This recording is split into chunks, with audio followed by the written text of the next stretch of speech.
ಊಟ ಕೊಂಡ ಕೂಲಿ ಕೇಳುವಂತ ತೀರ್ಮಾನ ಬರ್ತದಂತೆ. ಇವತ್ತ ಅನ್ನ ಹಾಕಿದವ್ರಿಗೆ ಅಷ್ಟ ಅಲ್ಲ, ಸುತ್ತು ಮಾಡಿ ಬಾಯಾಗ ಹಾಕಿದವ್ರ ಸೈನ್ಗೆ ಮತ್ತಿಲ್ಲಿ ಅಂತ ತೀರ್ಮಾನ ಬಂದತ್ತೆ.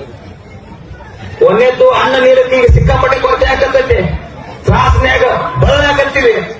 ಆದ್ರ ಇವತ್ತು ನಮಗ ದೇಶದ ಎರಡು ಕಣ್ಣುಗಳು, ಒಂದು ರೈತ, ಒಂದು ಸೈನಿಕ. ಇವೆರಡೂ ಕಣ್ಣು ಇರ್ಲಿಕ್ಕಂದ್ರ ನಾವ್ ಏನ್ ಮಾಡಕತ್ತಿ, ಏನು ಮಾಡಕ್ಕಾಗೋದಿಲ್ಲ. ರೈತ ಬೆಳೆದ್ರ ಜಗತ್ತಿಗೆ ಹಣ್ಣು ಹೋಗತ್ತೆ.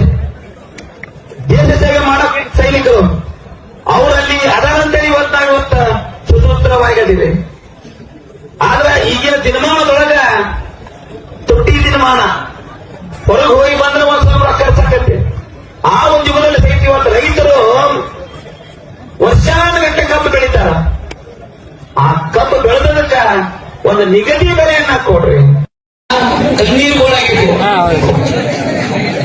ಒಂದೇದು ಸರಿಯಾಗಿ ಮಳೆ ಇಲ್ಲ, ಇದ್ದಾಗ ಮಕ್ಕಳನ್ನು ನೌಕರಿ ಆಗ್ಲಿ ಅಂತ ಹೇಳಿ ರೊಕ್ಕ ಹಾಕ್ತೀವಿ, ಸಾಲ ಸುಧಾರಣೆ ಮಾಡ್ತೀವಿ, ಎಲ್ಲ ಹಾಕೈತಿ. ಆದ್ರೂ ಸಹಿತ ನಾವೇನು ಕೇಳಾಕತ್ತಿಲ್ಲ, ದುಡ್ಡು ಕೂಲಿ ಕೊಡಕ್ಕೆ ಮೊದಲ ತ್ರಾಸ ಇರ್ತದೆ. ಆ ತ್ರಾಸನೊಳಗೂ ಸಹಿತ ಈ ಒಂದು ವೇದಿಕೆಯನ್ನ ಎಲ್ಲ ರೈತ ಸಂಘದ ಮುಖಂಡರನ್ನ ಒಗ್ಗೂಡಿಸಿ, ನಮ್ಮ ಚಿನ್ನಪ್ಪನ ಪೂಜಾರಿ ಇರ್ಬೋದು, ಆಮೇಲೆ ಶಶಿಕಾಂತ್ ಗುರುಜಿ ಅವರು, ಎಲ್ಲರೂ ಸಹಿತ ಇವತ್ತು ರೈತ ಮುಖಂಡರು ಸೇರ್ಕೊಂಡು ಸತತ 4 ದಿನ ಬಿಸಿಲೆಲ್ಲಾರ್ದ ಕೂತು ಧರಣಿ ಮಾಡಕತ್ತೀವಿ.